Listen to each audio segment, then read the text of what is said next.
السلام عليكم ورحمة الله وبركاته. دمان كسو قيب كلاياشا دقاتير تشرفت له يوكم بنياشا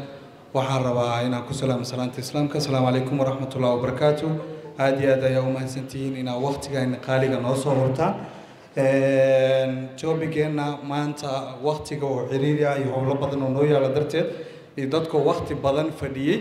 مكول ديران دوان وانسو كوكوبي دونا أيوم أي ستوم وحيار كهورا يا دكتور قاسم قابلك يكون يمادين وكشيكي موضوع عنا وحواي كيس برزنتيشن واي بكان ذي كميدا وسبيتال كنا قصوا بوقضي مدة سنة أيوه لحنو سنة حنو كان يوم أي ستوم اللي يرادو سيد عادي كا سومالي أنا وحواي dadka waliba gobolada jiro problemka haysto waxay tahay daawo uusan dhakhtar u qorin inay kaligiis iska isticmaalaan bukaankan waa 26 sano jir wuxuu la yimid isbitaalka xanuun ka hayay ankle joint-ga barar ay lahayd sometimes marka waxay leeyahaanaysay abscess formation so saaka aragtaan waxyaabahan waa traditionalka bukaanka wuxuu u tagay oday dhaqameed waxa arkaysaan waa musaabiirtii dabka ee lagu gubay lugta si loo daaweeyo xanuunkiisa wuxuu isticmaalayay muddo oo hal sano ah ayuu wuxuu isticmaalayay clinic la yiraahdo capsule la yiraahdo bashilin oo 500 mg iyo augmentin oo 1 mg ah dhakhtar oo u qorin everyday customer ah farmashigaas wax resultina kama keenin muddadaas oo isticmaalay raajaan saarnay bukaanka markuu noo yimid examination markaa u sameynay waxaan ku dirnay raajo saa aragtaan distal tibiyada say hoolal iyo godad ay u samaysatay lugtana waxay lahayd bus discharge ay lahayd waxaan isla markiiba u sameynay inaan aswaab ka qaadno si aan u ogaano antibiyootikada ugu habboon ee markaasi loo isticmaali karo also waxaa kaloo u sameynay surgical debridement oo aggressive ah waxyaabihii meesha ku jiray oo dhanna waan ka saarnay so si aan ugu sameyno histopathology oo ah go'aanka ugu dambeeya oo diagnoska finally saan u gaarno saa ka aragtaan sawirka xagga jiro daawooyinka resistance-ga uu ku yahay almost ampicillin iyo augmentin resistance waa waxba u tarimayso ayadana waa qayb ka mid ah in treatment-giisa go'aan laga gaaro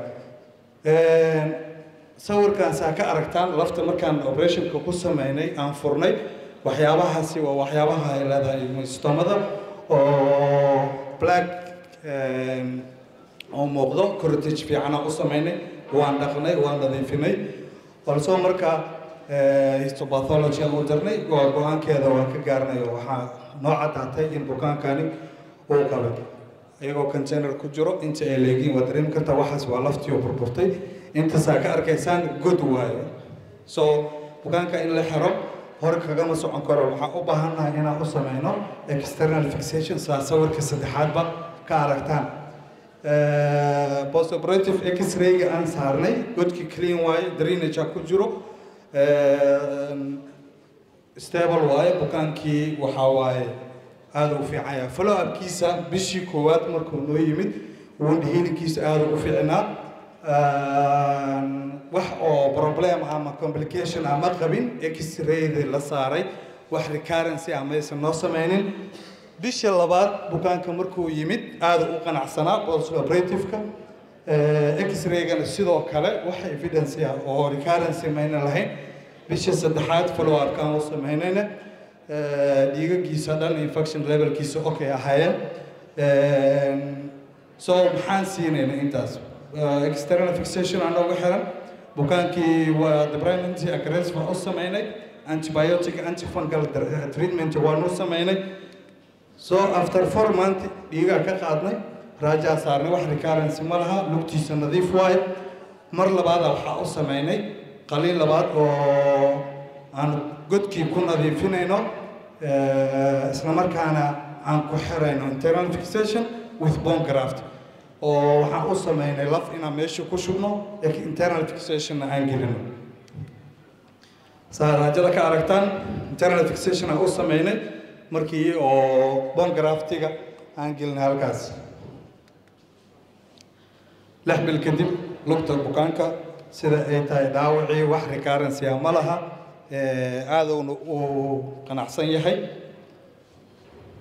next maxaa dhacay 2 sano kadib gobolkiisa isaga laabtay geeliisa iska raacday beerihiisa iska fashay lugtiisa waa taas waa aragtaan inta birahan 2 year ay ku jireen internal fixation kan waxaan ku sameynay another operation kale oo saddexaad waan ka saarnay almost waxaan aragnay in bone graftigii oo si fiican ugu reystay lugtiisana uu ku soconayo bukaanka wax complication oo uusan qabin so bukaankii waa kaas soo jaranjarada ka soo dagaayo qanacsan faraxsan marka waxa limitation ma laha